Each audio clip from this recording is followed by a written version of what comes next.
Renae Marsden and Camila Zammit were inseparable best friends, until one of them created a fake identity, manipulated the other for years, and pushed her to a tragic end. What began as a trusted friendship spiraled into a chilling web of lies, obsession and betrayal, revealing how the person you trust most can become your greatest threat. Renae Marsden was a vibrant 20-year-old woman living in Sydney, Australia. She came from a close-knit, loving family and had grown up in a secure and supportive environment. Her parents, Teresa and Mark, had always been proud of their daughters' kindness, bright smile, and strong sense of loyalty. After finishing school, Renae began studying a hair and beauty course and was working part-time in her mother's beauty salon. Life was moving in a positive direction. She was young, hopeful, and looking forward to what the future had in store. She had recently gone through a breakup with her high school boyfriend, which had left her feeling lost and emotionally vulnerable. It wasn't just the loss of a relationship. It was the unraveling of plans, dreams, and a sense of stability. Like many young people her age, Renae turned to her friends for comfort. One of those friends was Camila, a girl she had known for years. Camila had been by her side throughout high school, and their bond was strong. Renae leaned on her during this difficult time, seeking reassurance and advice. Then someone new entered her life, a man named Brayden Spiteri. He wasn't someone she met by chance. He was introduced through Camila, who said she knew him and thought they'd get along. Renae was intrigued. Brayden wasn't the typical nice guy. He was rough around the edges, mysterious, and intense. He said he had a complicated past, including time spent in prison, but was trying to turn his life around. He presented himself as someone who had been damaged, but was learning to be better. Renae, with her compassionate nature, saw the good in him. She believed that everyone deserved a second chance. What began as casual texting quickly grew into something deeper. Brayden told Renae that she was different, that he could trust her, and that he had feelings for her. She clung to his words.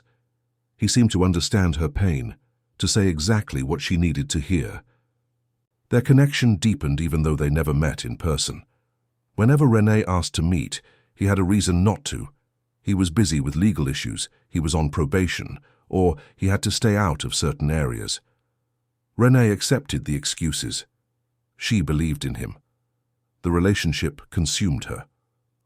She would spend hours texting him, sometimes late into the night. He became a part of her daily routine, someone she depended on emotionally. She began talking about him to her family, though they were skeptical. To them, Brayden was a shadow, a name without a face, a voice without a presence. Still, Renae was convinced their love was real. She held onto it like a lifeline, especially during moments when she felt alone or misunderstood. What she didn't know was that Brayden was not who he claimed to be. Behind the texts, the calls, and the false promises was a calculated deception. A cruel game was unfolding right under her nose, and the person responsible wasn't a stranger. It was someone she considered her closest friend. Renae's relationship with Brayden Spiteri continued to grow, but so did the mystery surrounding him. Every attempt she made to meet him in person ended in disappointment. He always had an excuse. He was caught up in legal matters, had restrictions on his movement, or he wasn't ready yet. Still, Renae didn't question him. She believed his reasons and convinced herself that love didn't need to be face-to-face to be real. Brayden's words were powerful. He was romantic, intense, and vulnerable in ways that made Renae feel special. She believed she had found someone who understood her better than anyone else. Their bond became central to her life. Renae stopped dating and distanced herself from potential love interests in the real world. She told friends and family that Brayden was the one, even though they had never met. Her loved ones were concerned. Her mother, Teresa, found the situation strange, but Renae dismissed the worry. She was in love, and that was all that mattered. Brayden gave her attention, affection, and a sense of purpose. He confided in her about his dark past, saying he'd been mixed up with the wrong crowd, but was trying to live a better life. She believed she could help him, heal him, and maybe even save him. Meanwhile, Camila remained by Renae's side as her best friend. She knew all about Brayden, After all, she was the one who introduced them. Camila listened to Renae talk endlessly about the relationship, gave her advice and supported her during Brayden's disappearing acts. She was always present, always reassuring. But what Renae didn't know was that Camila was also the one behind the phone. She had created the fake persona of Brayden Spiteri using stolen images and a prepaid mobile phone. She had set up a voice to go with the character, sent messages every day, and carefully crafted the story Renae was falling deeper into. Camila's motives were complex and dark. She wasn't just playing a prank. She was obsessed with Renae, emotionally, possessive in a way that went far beyond normal friendship. The more Renae turned to Brayden for comfort and companionship, the more power Camila gained. She controlled both roles, the caring best friend and the passionate love interest. It gave her control over Renae's emotions, decisions, and life. As the months went on, Renae became increasingly emotionally dependent on Brayden. She ignored warning signs, dismissed doubts, and continued to hope that someday they would finally meet. Camila, operating behind the scenes, kept the illusion alive with more lies, dramatic twists, and manipulative tactics. She even created side characters, fake friends or family members of Brayden, to make the story more believable. Renae had no reason to doubt it. Why would her best friend lie? But this wasn't a harmless fantasy. Renae's mental and emotional health was slowly being eroded. The relationship was becoming toxic, filled with highs and lows created entirely by Camila's manipulation. What started as an online romance had turned into a complex web of control, and every step Renae took deeper into that world brought her closer to tragedy, without her ever realizing who was truly pulling the strings. As time went on, the once exciting relationship between Renae and Brayden became a source of deep emotional turmoil. The connection that had once filled her with hope began to drain her. Brayden's behavior became more unpredictable. He would shower her with affection one moment, then withdraw completely the next. He claimed to be dealing with dangerous people, said he was being watched, or that he was in serious trouble. His messages became darker, more cryptic, and emotionally charged. Renae, already fragile from the weight of the relationship, clung tighter, desperate to hold on to him and make things right. She began to isolate herself. Her world narrowed to the phone in her hand and the messages she exchanged with someone who didn't really exist. She stopped spending time with friends who questioned the relationship. She avoided conversations that made her confront the truth. Whenever she tried to express her frustration or sadness, Brayden manipulated her back into submission. He would claim he was going through too much and needed her to be strong for him. He guilted her into staying emotionally committed, no matter how much pain it caused. Renae's mental health began to suffer visibly. Her family noticed the change. She seemed constantly distracted, tired, and emotionally distant. She would sit on her bed for hours texting, waiting for a reply, sometimes getting none. She wasn't eating well. Her cheerful demeanor faded. Her mother tried to talk to her, to encourage her to let go of Brayden and live in the real world, but Renae wouldn't hear it. She believed she was the only one who truly understood him, and she was convinced they were meant to be together.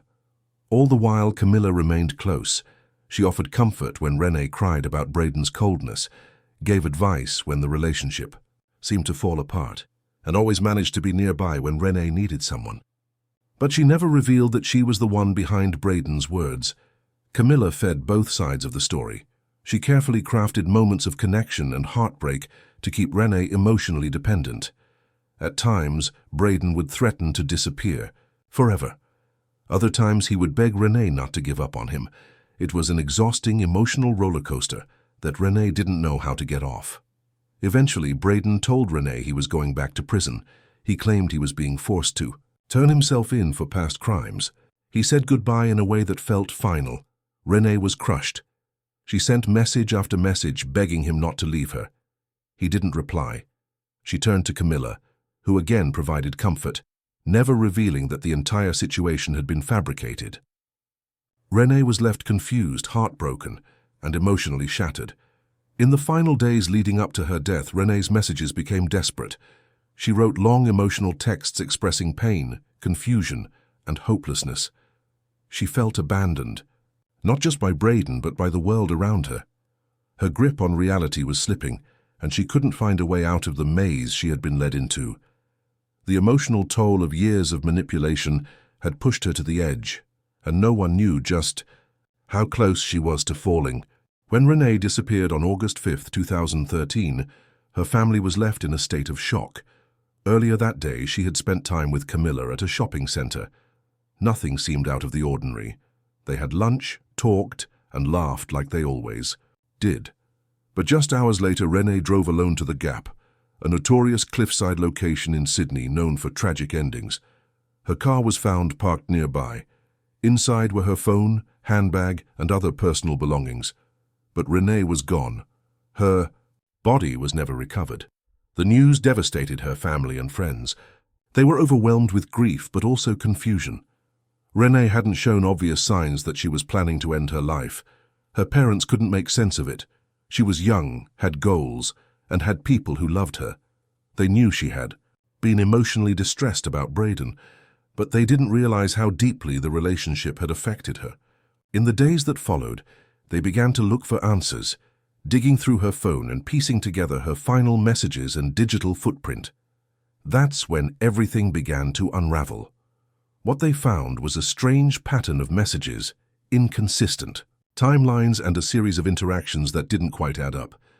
Renae had poured her heart out to someone who was never physically present, someone she had never seen in person, despite years of communication. Her parents handed the phone over to investigators who traced the number Renae had been texting with for so long. What they discovered was horrifying. The phone number linked back to Camila, the same Camila who had comforted Renae during her emotional lows. The same Camila who had eaten lunch with her on the day she vanished. Camila had not only known about Brayden, she was Brayden. She had created the persona from scratch, using photos of a real man who had no idea his identity was being used.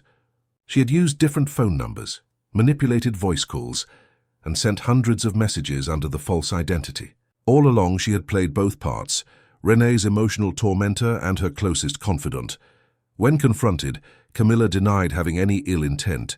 She claimed it had all started as a joke that went too far and that she had been trying to help Renae by giving her someone to love. But investigators and Renae's family saw something far more sinister. Camila had knowingly and systematically manipulated Renae's emotions for nearly 2 years, pulling her deeper into a toxic, emotional trap from which there was no escape. Despite the clear harm caused by the deception, authorities faced a major obstacle. At the time, there were no laws in Australia that specifically criminalized catfishing or emotional manipulation through fake identities. Camila had created a fictional character, lied extensively, and destroyed someone's mental health, but legally she couldn't be charged with a crime. Renae's family was left devastated, not just by the loss of their daughter, but by the realization that the person responsible would never face justice. Their grief quickly turned into a mission to prevent this from happening to anyone else. In the months following Renae Marsden's death, her family struggled to comprehend the full extent of the tragedy. They had lost their daughter in the most devastating way possible, not through an accident or illness, but through calculated emotional abuse. Her mother, Renae Marsden, could not accept that the manipulation Renae suffered was not considered a crime.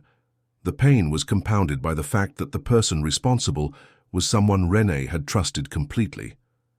Camila had not only destroyed Renae's sense of reality, but had done so while pretending to be her closest ally.